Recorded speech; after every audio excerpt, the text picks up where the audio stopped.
Welcome to the Family Law Frontline.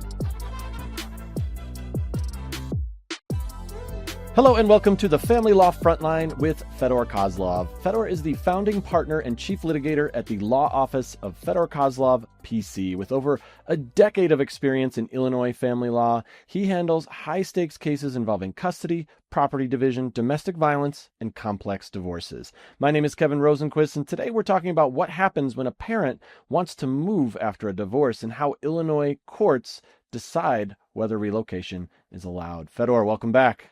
Hello, Kevin. That's an interesting topic. It is an interesting topic because it's I think we may have talked about this kind of loosely before. You don't want to say like, oh, you can't move, you're not allowed to, but it's all about the best interest of the kids, right? Yes, it's all about how it's supposed to be. It's all about the best interest of the kids.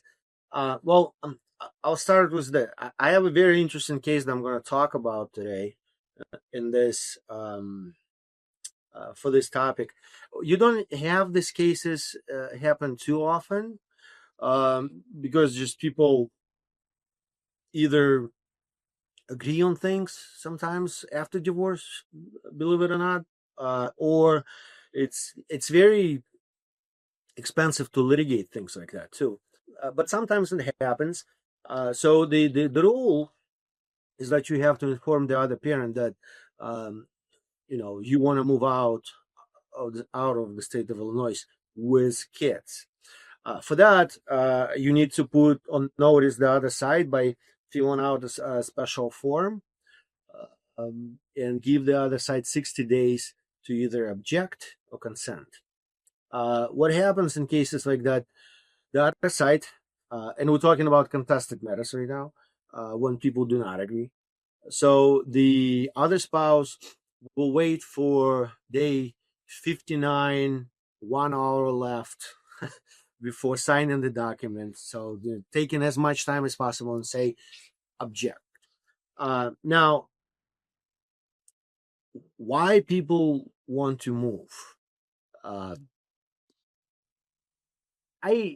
have to see a case or a clients or the other opposing side who would tell me that I want to move because I think the state of Alabama is the best place for my child to live.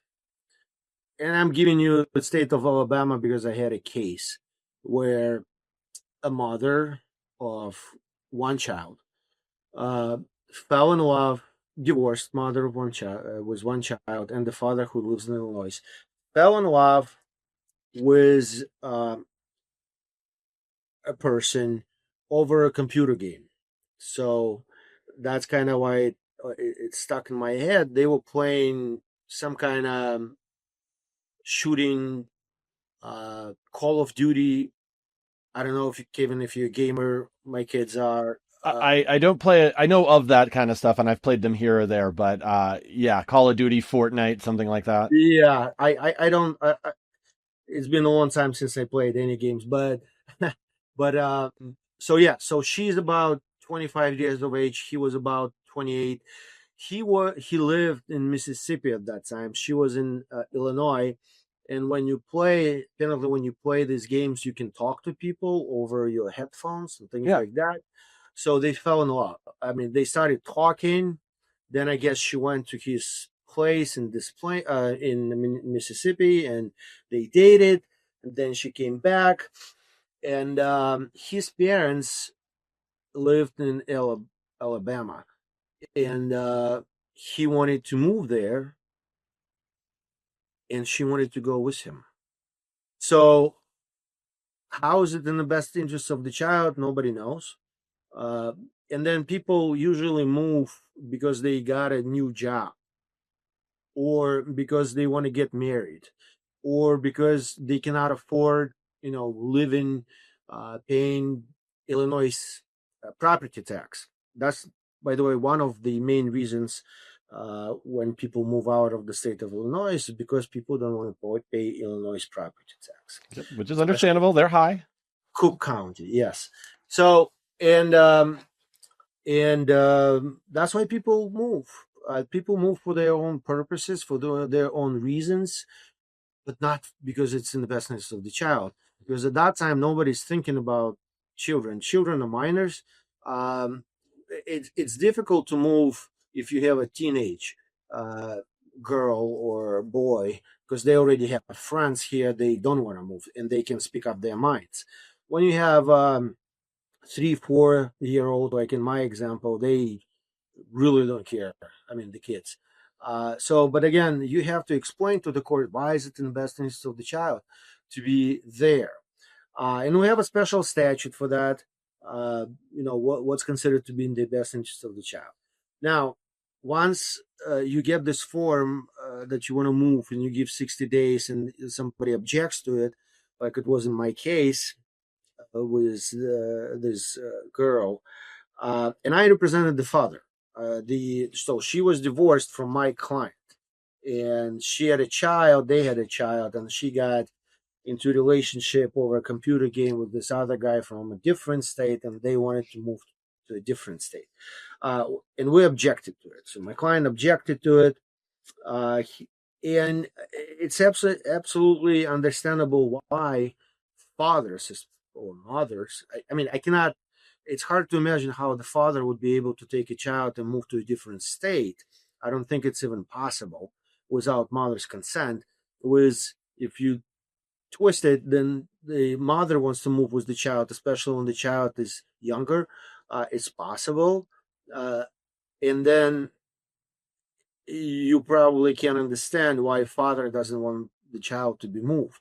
I mean, fathers have issues when mothers get engaged with a different man, and that person spends more time with your son than you do, and then that your son calls this new person, and your ex wife calls him father or calls him dad. So that creates all sorts of issues, and now they want to move.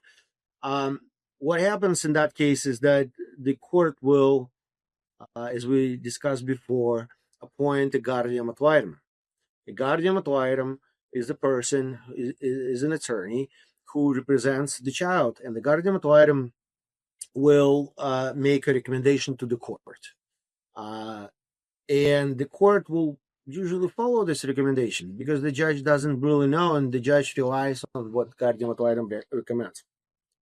I'll repeat again who is guardian ad litem. Guardian ad litem is a representative of a child, but guardian ad litem cannot file any motions, cannot file any petitions, cannot do any court order. So guardian ad litem just can make a recommendation, and when the trial comes, guardian ad litem becomes a witness, just as any other witnesses. There are just a few, but the main ones are the mother, the father, and the guardian ad litem. Guardian ad litem, so to say, has to say what would be in the best interest of the child, but then guardian ad litem would always make his or her personal input as far as what he or she thinks should be reasonable. It's a very hard. Said it before. I'm gonna say it now. It's a very hard job that guardian ad litems have, because it's impossible for them to be neutral. It's impossible for them to make everybody happy. So guardian ad litem almost always makes somebody not happy, and somebody is very happy with guardian ad litem's services.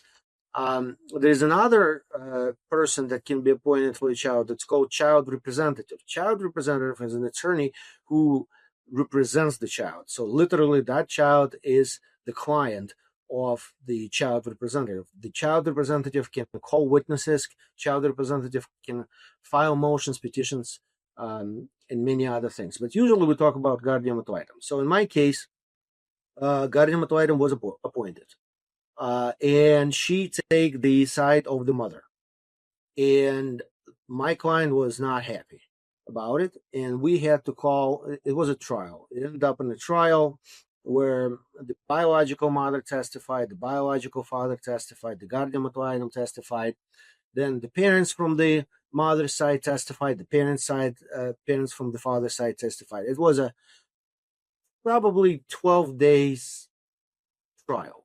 So it was very long, very difficult, at the end of the day, when the guardian ad litem took a stand, she said that it will be better for the child to live in that state because of price, health insurance benefits. The mom got some kind of job there that was better than here, so on and so forth. But again, I totally disagreed with the guardian ad litem at that time because the parents, the grandparents lived here in Illinois. It's a huge support for the both parents, especially if they work. Then everything was here, everything was in Illinois. Just to move by itself cost a lot of money, and it's not like the mother was moving to Indiana or Wisconsin, right? She was moving far away, and for the father, it was substantial interference with his visitation rights. So the judge, unfortunately, to my client, agreed with the guardian ad litem and the mom, and he allowed them to move. One of the bases for that was that the husband, the mother's new partner got enlisted in the army, and he was also stationed in Alabama, and the benefits were better for the child if the child goes there. However, the and I think that case is absolutely crazy. By the way, I don't like up until today. I don't see how it benefits the child because I think only the money was taken into consideration and nothing else. Because the father had regular visitations during the week. Now this visitation time was taken away from him, and he had the whole summer. So during the year, he had zero communication with the child, and child is very little. And when children are so little, they tend to forget things and people who are around them, unless they, show up daily in their life. So during the whole year, the child would not have any communication with the father, would not be living in the same circumstance. But in the summer, the child would come back and stay with pretty much complete stranger for extended duration. The other thing why I think the decision was wrong is because people can have so many boyfriends and girlfriends in life, but there can be only one biological parent. So, and we have cases like this all the time when a couple comes in with a minor child, and I always ask a question: who is this person? Well, this is my boyfriend. Well, it's your boyfriend. He doesn't belong in my conference room, and he has to leave because it has to be only between the mother and the father of the child. Now, if people get married, that's a different story. So you're in committed relationship, and even though you're not a biological parent of this kid, I do understand, and everybody understands that this child lives in your household. So in this case, they did not got married yet. The mom and this boyfriend, and they moved to Alabama. Well, guess what? Like another thing that I always say, there is always life. There is life. There is law, and there is life. So they didn't last 6 months when they moved in together in a new state. He's in the army. And once again, I remind you, they met over a computer game. I guess it's completely different. But so the mom came back with the child, and if you think about it, all this time that was spent litigating the case, guardian ad litem, and all of these expenses and everything else was pretty much a moot point because at the end of the day, the mom, it's difficult when you're 25, you have a kid, and you have to go to work, and you live in a completely different state, and you have no support from your family, from your parents, and you don't see your husband. He is in the army. So she moved back. And I think she's still staying here in Illinois. We had to go back to court, redo the whole visitation plan, redo the whole custody thing, and everything. I think back to more normal for the parents, for the divorced parents. If I can say something like that. But one of the things that I want to remind people who's listening, when you in custody battle, when you fight the other spouse over visitations, decision makings, and things like that, the biggest advice that I can give is that you should somehow find a compromise and cooperate. The thing is that the court and judges say it over and over. If two parents cannot agree on things, and they not willing to cooperate, and sometimes it's very unreasonable, like you have to bring the child at 12 o'clock, at 5 o'clock, and the parent is not there at 5:01, and she runs over to the police in order to file a police report that he's late by 1 minute. This is something when the courts say, listen, if you two adults cannot come up with one decision about this child or children, I'm not going to give you shared decision making. You're not going to make decisions on a 50-50 basis. Why? Because you cannot make these decisions. So the court has to choose one parent who's going to be responsible for the decision making of the children. And that really hurts. And that's what hurt my client's case when the judge allowed the move, because they were not able to come up with any decisions in regards to the child. There was always an issue. There was always a fight. There was always an argument. There was always something. So the judge said, since the child is so little, and since the mom is a primary caretaker and always been a primary caretaker, she's going to be the one who's going to make the decision. And sometimes, you feel like you're fighting for your child. You feel like, your biological parent and you have the rights.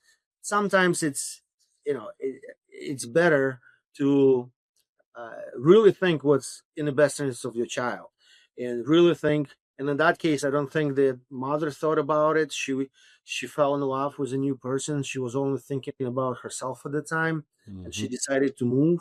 And then, obviously the move failed and she went back. And I don't think it was also in the best interest of the child to go back and forth. And the father, I think, jealous that the mom got engaged in the way she got engaged in a new relationship with a new person.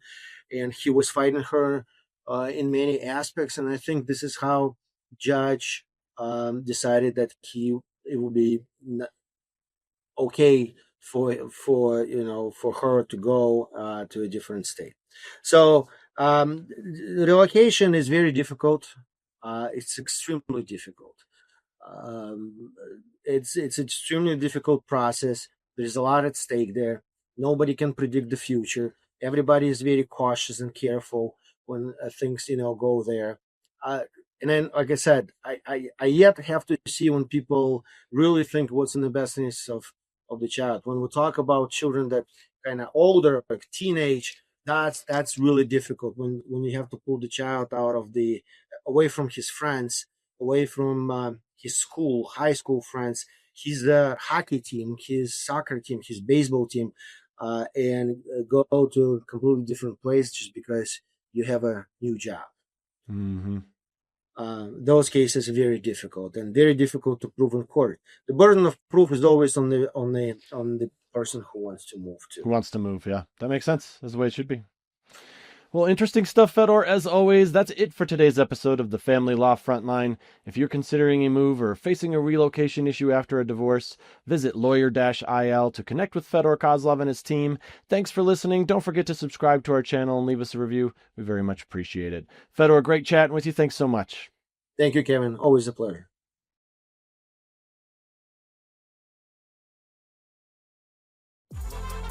Thanks for watching. Be sure to hit that like and subscribe button and leave us a review in the comments.